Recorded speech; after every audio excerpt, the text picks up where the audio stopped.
Stock Music Musician, and today I want to show you some demos from Spitfire Audio's new Studio Strings collection. This is the professional version of the strings. They sound amazing. You're going to see how even an idiot like myself can easily and quickly make amazing sounding orchestrations using this program. Now tomorrow I'll release a video actually reviewing the strings, but hopefully just your ears will be enough to show you why you should get this. But if you want to be sure that you can see that video tomorrow, be sure to like this video and you'll get a notification, and then also be sure to subscribe to the channel so that you can actually be sure that it'll pop up for you. So just to begin with, I'm going to show you a little patch that I came up with doing literally no programming or anything special. I've just got all of the instruments here. Basically they're all playing in a unison, which is not how you do it, but I just sort of want to show you how quickly you can get a great sound. So you'll have to pardon my terrible piano playing.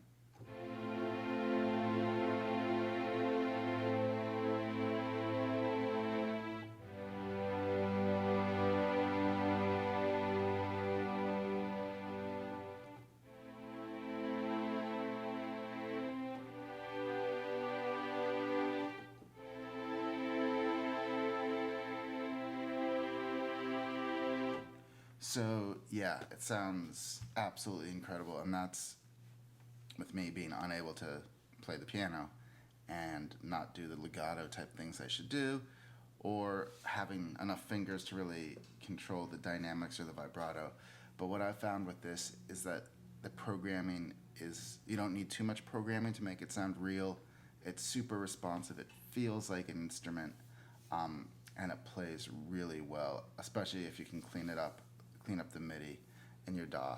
So all I'm going to try and do in this video is give you some sense of the scale and the scope of what's included in this patch. So let's open up a new contact instance.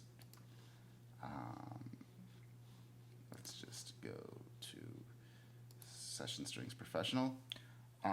So what you see here to start with is they have, just for basics, they have patches A through Q. That's a lot of patches. But you'll see you've got the Violins 1, which is the first set of violins, Violins 2, Violas, cello, and a set of basses. Now the number next to them is how many violins are actually playing in each section. So Violins 1, 16 is their 16 first violins. Violins 1, 8 would be 8 first violins. And so the 16 patch is actually combined by creating the 8 patch and the 4A and the 4B. But if you want just a big, wonderful sound, you can go with the 16. If you want a more detailed sound that gives you more control over, let's say, harmonies by setting the divises or maybe using slightly different swells and articulations, then you can set up 8 patches with the 4A and the 4Bs. If that makes sense. So you have maybe the main melody on the 8 patch, 8 violins playing it, and then 4A and 4B could be playing like an octave up from that, and even doing some slightly different articulations. The other great thing about this is having this many, basically being able to choose from this size of orchestras allows you to do something really small and intimate, like with just 4 first violins, or something really big with 16. So it's a great design from the layout. And let's just take a quick listen to the difference between 16, 8, 4A, and 4B of the violins. We won't listen to every instrument in this much detail, but we'll do the consort.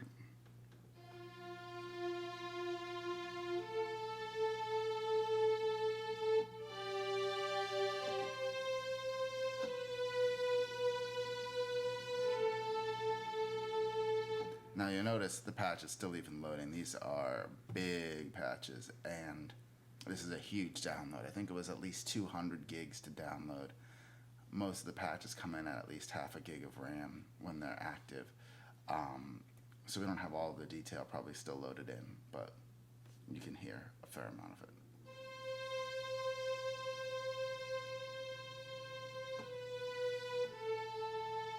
This isn't a legato patch, so it's not designed to swell like that. I'll show you legato in a minute. Here's the 8 patch. You can kind of hear the difference. Well, that's the legato sound. I should do like to like.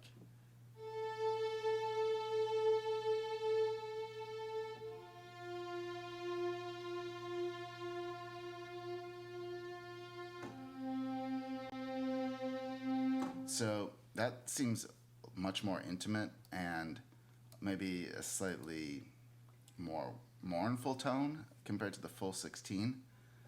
And then when we go to the 8, you'll hear, or the 4A, let's just give it a second to load. You'll really hear that there is a difference in these sections, and depending on what you need, you might not even need to reach for EQ. You could just grab the violin that sounds right to you, because these are played by 16 different actual violinists playing 16 different violins in a different space in the room. So you get a different sense with each of them.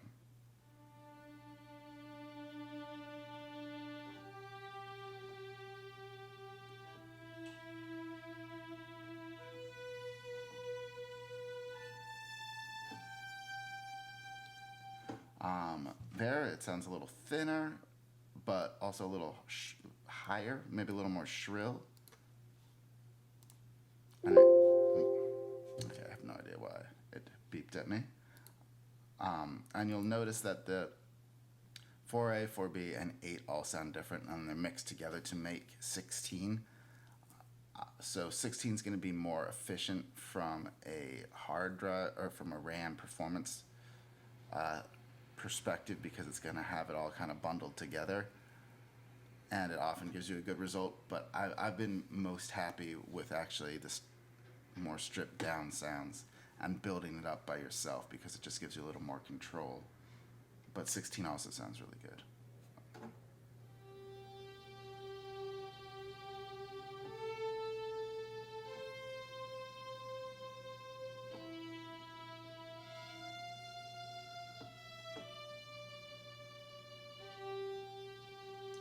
And that one seems the lightest, the airiest. It actually plays a bit, I don't know, it feels like it plays faster to me as well.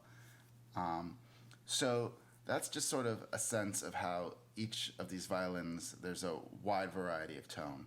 Now we'll go to, the violin 2s sound great, but this video will take forever if I play everything that you can even possibly do. So I'm going to show you now is some of the different articulations that are included by using the violas. We'll just give it a second to load, but I'll point out here the interface a little bit. You've got basically, here's where you choose the articulation from legato. These are longs, consord, long, flautando, tremolo, spiccato, I believe, and pizzicato.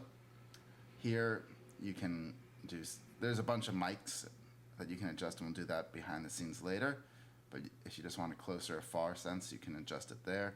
Here's the dynamics, which I have mapped to my mod wheel, which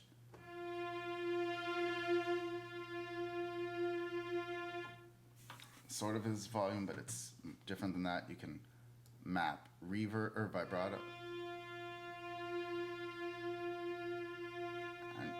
And getting that set right is really important for making the song sound natural. That's a huge part of it. And you'll wanna have that map to a MIDI CC value. These are recorded dry, unlike other Spitfire strings. So, I mean, it was still in a room, and there were instruments playing in a pretty big space because you had to fit all these players. But it's not like it was performed in a hall, an orchestral hall or something like most Spitfire recordings. So everything's pretty dry, and I'm not adding any reverb here. There is a built-in reverb, which actually sounds really good. We'll listen to this real quick.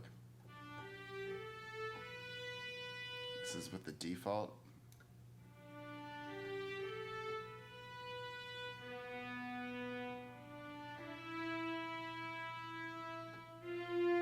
And I think that's a pretty damn good sounding reverb.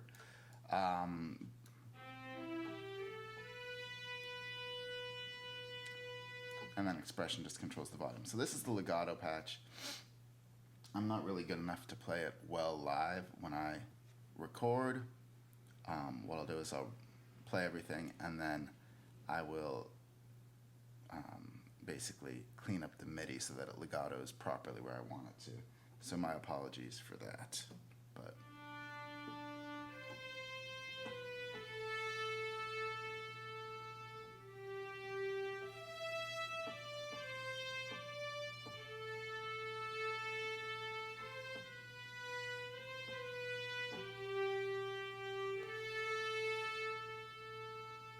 But it plays well, it feels good. Here's the longs on the violas.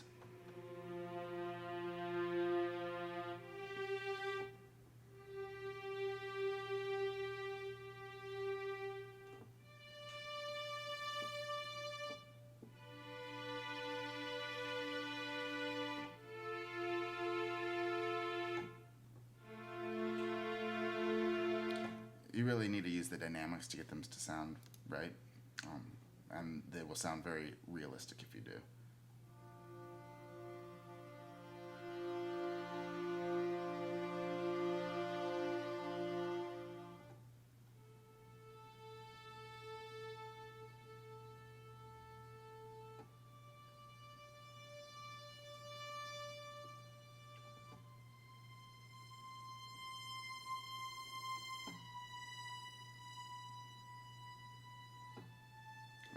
It feels and plays really real. You all of a sudden get in the musician's headspace and you really want to play it right. Some flautando.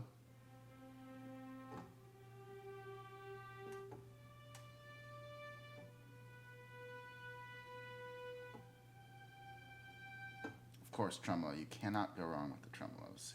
They sound really good on this patch.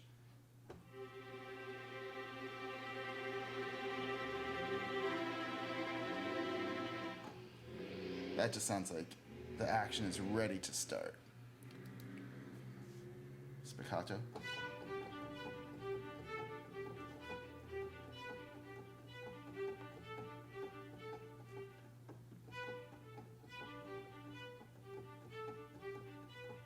So, as you can hear, I'm a fantastic piano player, but those sound great.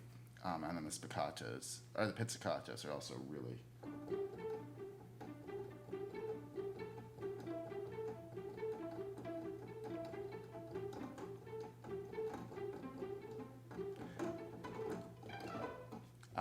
So let's just listen to the cellos and the basses, then I'll show you the microphone choices.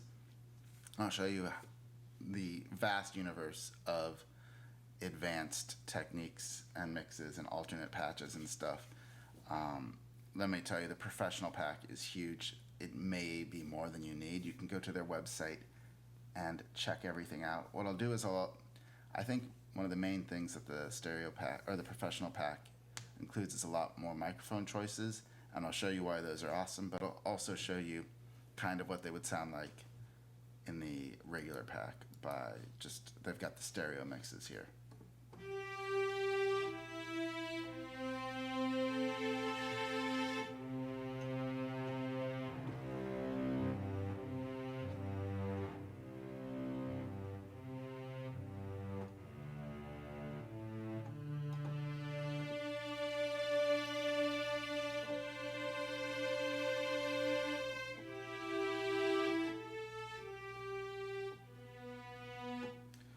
Also, just really good.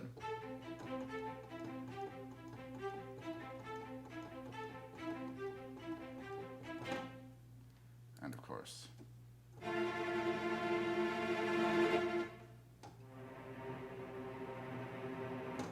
I'm going down to the basses. The basses are low and lovely.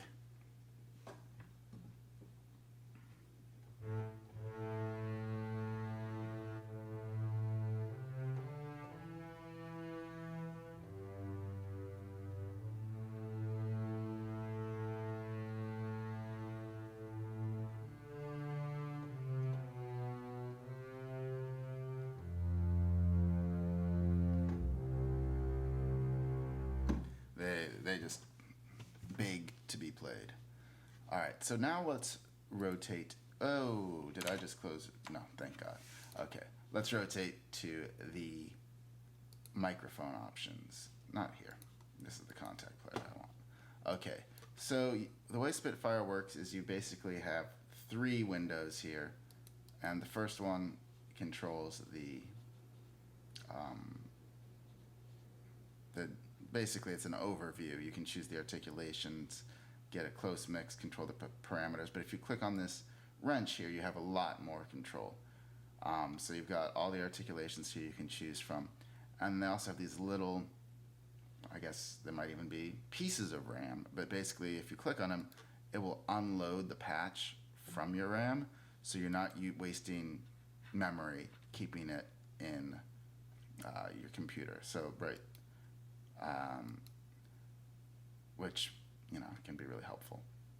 You also have the ability to not just control dynamics, vibrato, and reverb or an expression, but also release and tightness, which can be really helpful adjusting these to get a more accurate performance with the samples. You have the ability to, especially if you've got a very repetitive portion, change how round robins work so that it triggers, it'll pull from a different and wider sound sample database. Instead of just always playing the same set of round robins, you can layer them or basically borrow them. And then you have some ways of triggering some advanced performance options, and also have some presets for sound. But over here's the exciting part, which is what I wanted to show you. You have basically, with the professional, 6 microphones to choose from. Again, you can load them or not load them here. Close 1, close 2, tree 1, tree 2, ambient and overhead. You can choose the velocity curves for your instruments instead of using the dynamics. So like this will just make it, oops, I don't have the right.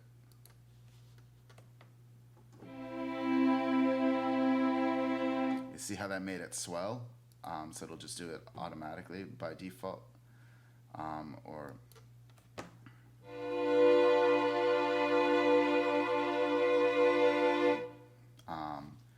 So that's really helpful. We'll do exponential positive, sure, for kicks and stuff.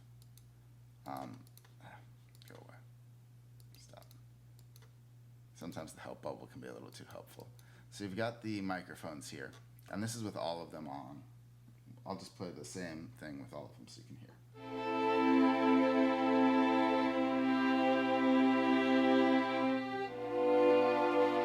All right. Now, it takes a long time to load all of these because they are all they're not being simulated. They were all recorded separately, all the articulations with all of the microphones, and so there's a lot of recording. And I'm not going to turn them off because then they have to be reloaded. But this is a mixer, as you can see, and now we're mainly just listening to the close one, so we can hear the differences between the microphones. And this is another way you can dial in the perfect sound that you want. Instead of having to use EQ or reverb or something, you can mix the mics to get the sound you want. So, close 1, violins, flautando.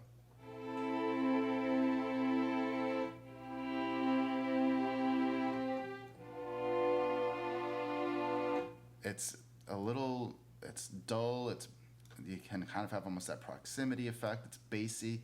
It's not, you feel it more than you hear it.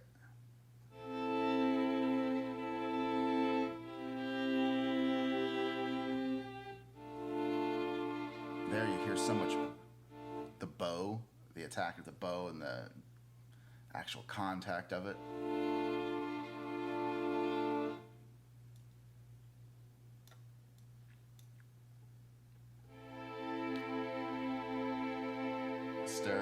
The stereo image is way bigger there. There's a certain overall detail.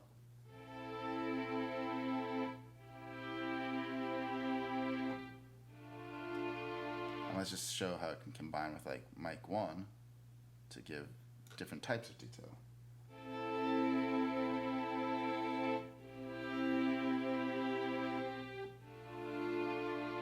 So you can have that sort of high level broad detail, but also you get to hear the bow coming on.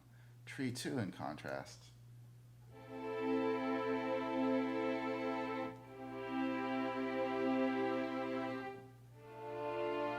It feels like it breathes more. Let's listen to Tree 1 again.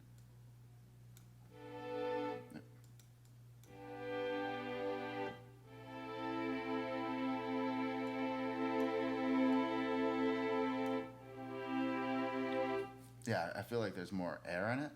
And also maybe, again, you're hearing a bit more of the bow. And then you have the ambient mic, I believe is what.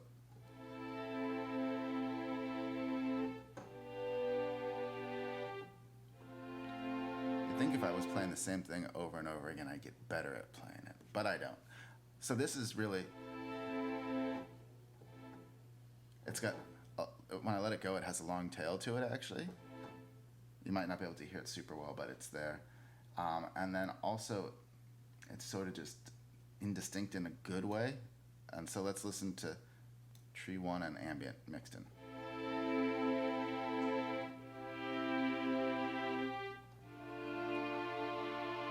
And without.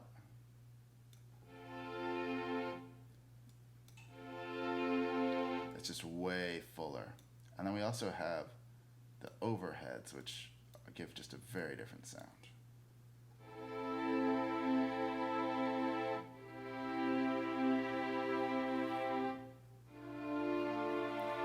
There that's a lot of space. So you don't even necessarily need a full reverb if you've got these ambient and overhead mics in there. So let's say you can come up with your custom patch where it's like you've got all the detail high end from Tree 1, you've got the ambient and the overheads giving a lot of room, and then you want just a bit of that bow noise.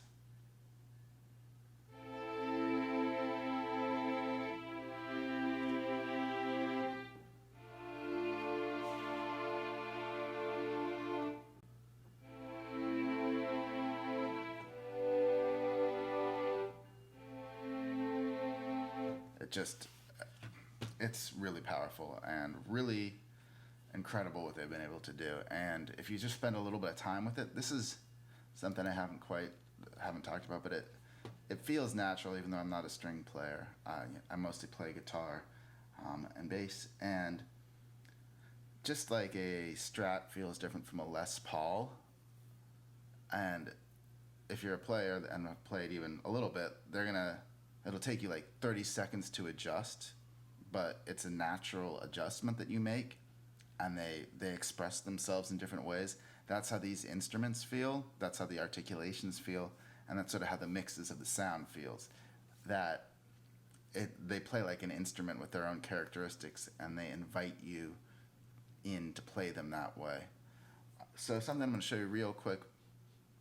This is the Violins 8, and we've been messing around with the various mixes of the microphones, but here we have the basically pre-mixed stereo versions. A expert mixer mix engineer has put these together, so you basically have mix 1 and mix 2 that you can choose from, and I believe this is what comes with the standard version of it. And so let's just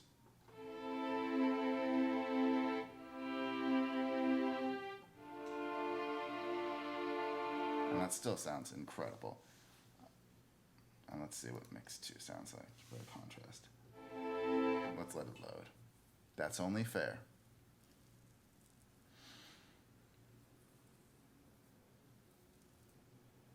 Here's another reason to use templates, right? If you know you're going to do an orchestral song, create one with your favorite layout of these, so that when you open the template, you'll spend, a minute or two loading all the samples at the beginning, but then you won't have to wait for all this to load up during the song.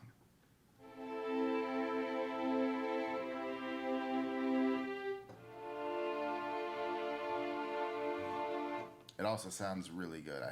I think maybe they don't have quite as much bow action, but otherwise you're not always going to want that. So you give up a little bit of control, but those sound really good. So let's go to the advanced section here.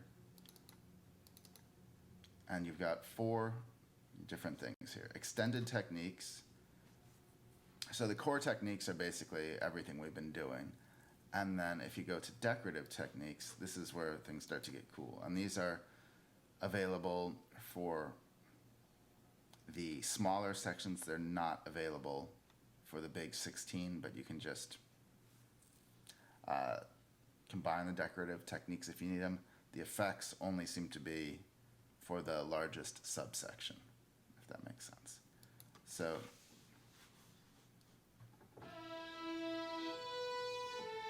decorative sulpant, a long consort blend. That's the regular tremolo, a fast tremolo. Tremolo measured, which I think does it in tempo to your DAW. Consort tempo.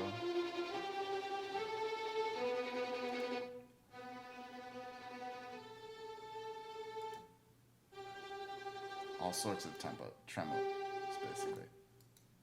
Tremolo with the sulpant. Oh, yes.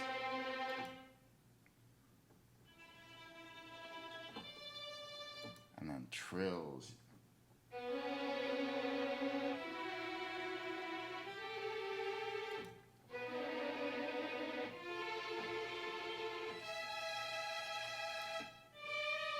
Oh, horror movie alert.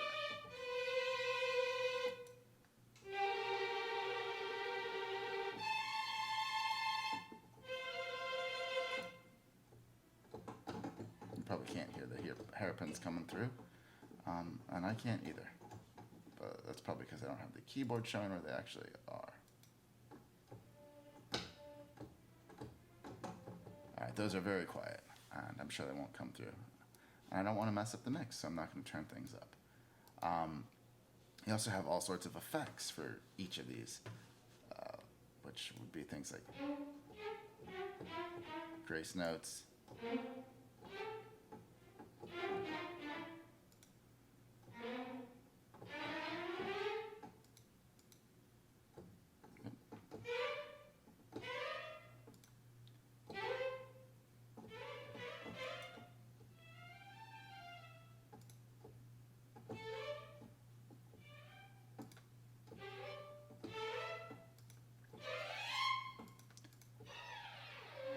basically everything you need to make a wonderful sounding performance.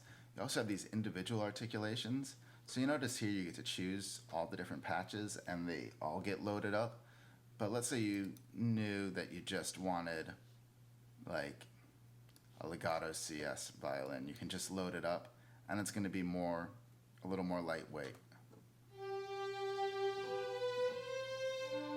But it functions perfectly as well. And then if you're like, actually, it was the flautando I wanted.